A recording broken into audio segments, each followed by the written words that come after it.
Hello friends, welcome back to my YouTube channel infinite Gyan. So friends, आप सभी को happy Navratri. तो आज हम डिस्कस करने जा रहे हैं मेटल कार्बोनिल्स के बारे में। तो carbon monoxide forms complexes with most of the transition metals in low oxidation states. These complexes are called metal carbonyls. Okay, तो हमारे पास जो कार्बन मोनोऑक्साइड होती है वो क्या करती है, कॉम्प्लेक्सेस फॉर्म करती है ट्रांजिशन मेटल्स के साथ। और मेटल्स की जो ऑक्सीडेशन स्टेट होती है उन ट्रांजिशन मेटल्स की, वो रहती है लो ऑक्सीडेशन स्टेट्स। और इन कॉम्प्लेक्सेस को हम बोलते हैं मेटल कार्बोनिल्स। और इसी को लेकर के हमारे पास कुछ इंपॉर्टेंट पॉइंट्स हैं, तो उनको हम डिस्कस करते हैं। Carbon monoxide is not considered as a very strong Lewis base. जो हमारा कार्बन मोनोऑक्साइड है इसको उतना ज़्यादा स्ट्रॉन्ग लुईस बेस कंसिडर नहीं किया जाता।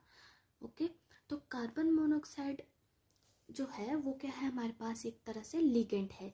और लुईस बेस क्या है, इनके पास टेंडेंसी होती है to donate the pair of electrons to the metal atom.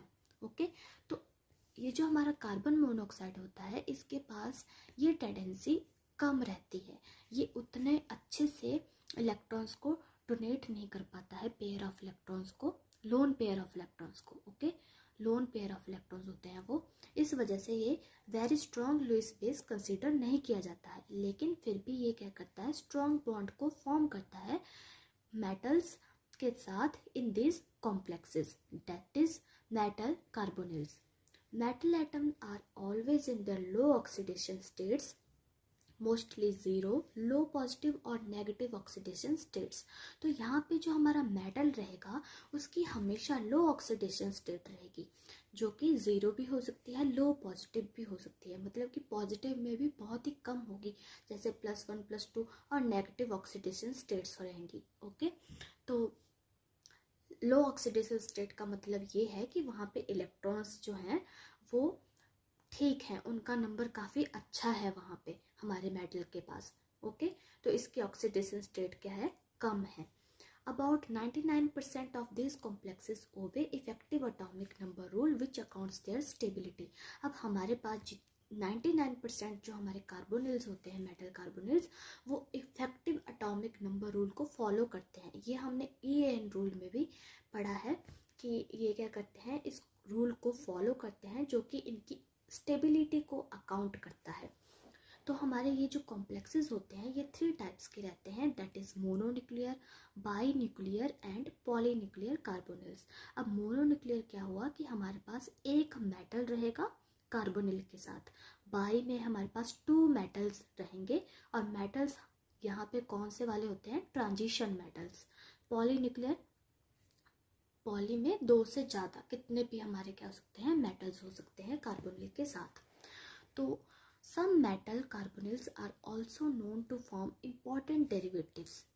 तो हमारे कुछ मेटल कार्बोनिल्स जो हैं वो इसके लिए भी जाने जाते हैं कि ये इम्पॉर्टेंट डेरिवेटिव्स भी फॉर्म करते हैं इन्हीं के, मेटल कार्बोनिल्स के।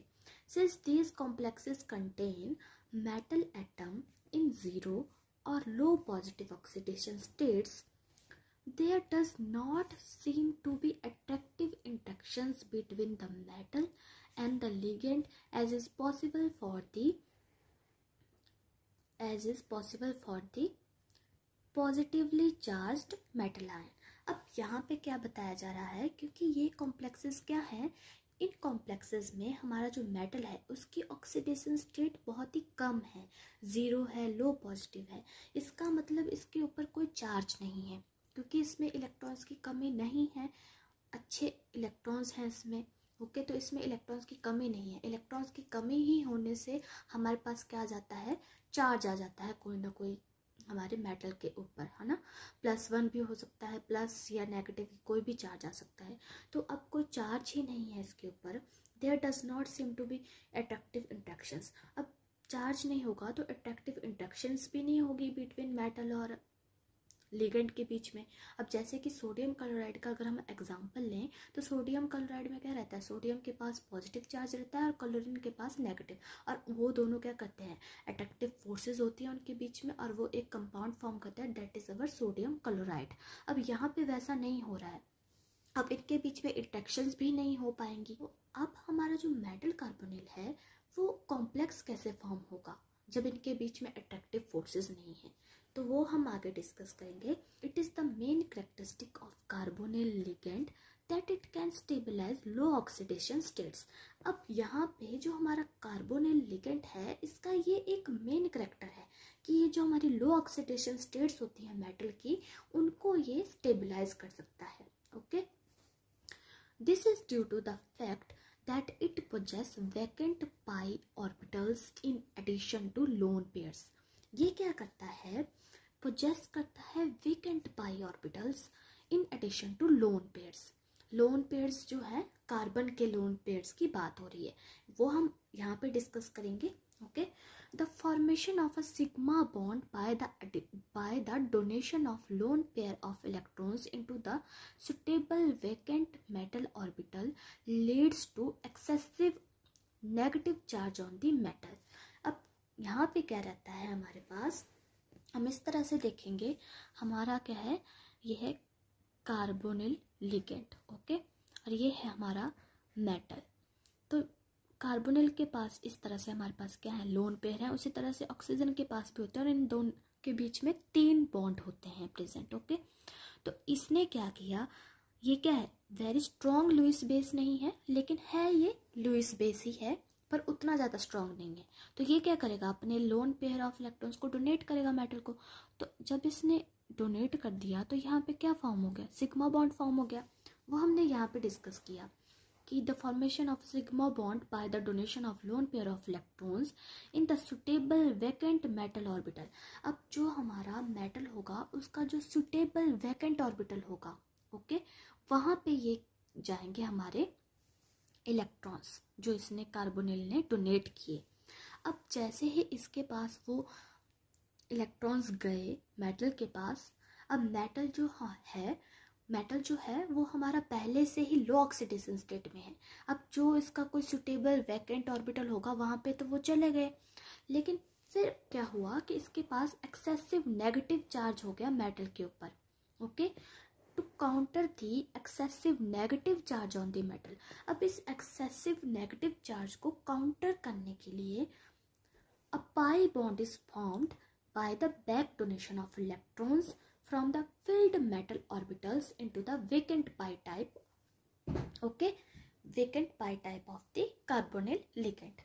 तो यहाँ पे क्या हो जाएगा, अब जो हमारा पाई बॉन्ड होगा किसका, मेटल का, वो क्या करेगा, पाई बॉन्ड से ही बैक डोनेट करेगा कार्बोनिल के पाई वैकेंट पाई टाइप में, जैसा कि हमने पहले डिस्कस किया। क्योंकि ये क्या पोजेस करता है, वैकेंट पाई ऑर्बिटल को पोजेस करता है, इस वजह से ये इसका मेन कैरेक्टरिस्टिक है कि ये स्टेबलाइज कर सकता है लो ऑक्सीडेशन स्टेट ऑफ मेटल्स को।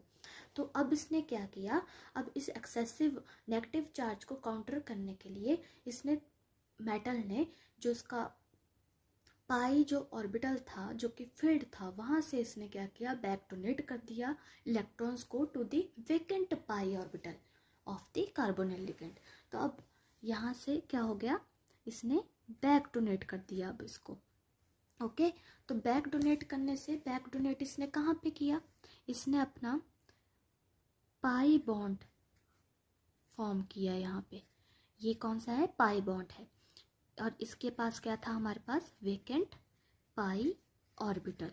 तो यहाँ पे इसने इसको एक्सेप्ट कर लिया। Okay, this also supplements the sigma bond. अब ये क्या करती है चीज, सिग्मा बॉन्ड को भी सप्लीमेंट करती है। सप्लीमेंट का मतलब यहाँ पे ये है कि जैसा कि मैंने आपको बताया कि यहाँ पे हमारे कार्बोनिल जो है, कार्बन ने अपना इलेक्ट्रॉन पेयर डोनेट कर दिया। ये उतना ज़्यादा स्ट्रॉन्ग लुईस बेस भी नहीं है, फिर भी इसने सिग्मा बॉन्ड को फॉर्म कर लिया। अब इसके पास क्या है, वैकेंट पाई ऑर्बिटल है, यानी कि अब इसके पास टेंडेंसी है to accept the pair of electron from the metal. Okay, तो अब ये क्या कर सकता है, इसको एक्सेप्ट भी कर सकता है। तो ये क्या करेगा, बैक डोनेट कर देगा। अब यहाँ पे ये इसी तरह से इनके बीच में चलता रहता है।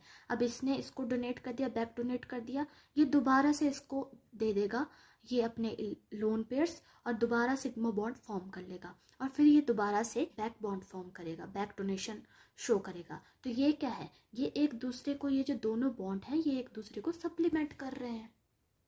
अब ये जो एबिलिटी होती है, this ability of the ligand, ligand कौन सा है हमारा carbonyl, to accept electron density into vacant pi orbital is called pi acidity. अब ये जो टेंडेंसी है हमारे कार्बोनिल की कि वो क्या कर लेता है, एक्सेप्ट कर लेता है इलेक्ट्रॉन्स को into the vacant pi orbital, जो इसका वेकेंट ऑर्बिटल है, पाई ऑर्बिटल है उसमें, तो इसको हम क्या बोल देते हैं, pi acidity. To accept the electron pairs, इसको हम क्या बोलते हैं, acidity. Therefore, carbonyl is also called a pi acceptor ligand। तो अब हम कार्बोनिल को क्या बोल सकते हैं कि ये क्या है, पाई एक्सेप्टर लिगेंड है। And the metal carbonyls are referred as complexes of pi acceptor और पाई एसिड लिगेंड्स। अब इन मेटल कार्बोनिल्स के कॉम्प्लेक्सेस को हम क्या बोल सकते हैं, पाई एक्सेप्टर और pi acid ligands. Okay, so friends, I hope आपको अच्छे से समझ में आया हो मेटल कार्बोनिल्स के बारे में कि मेटल कार्बोनिल्स आखिर होते क्या हैं। बाकी इनकी जो बॉन्डिंग है वो हम अपनी नेक्स्ट वीडियो में डिस्कस करेंगे, लेकिन उससे पहले हम इसकी प्रेपरेशन के बारे में डिस्कस करेंगे। Till then guys, take care, good bye.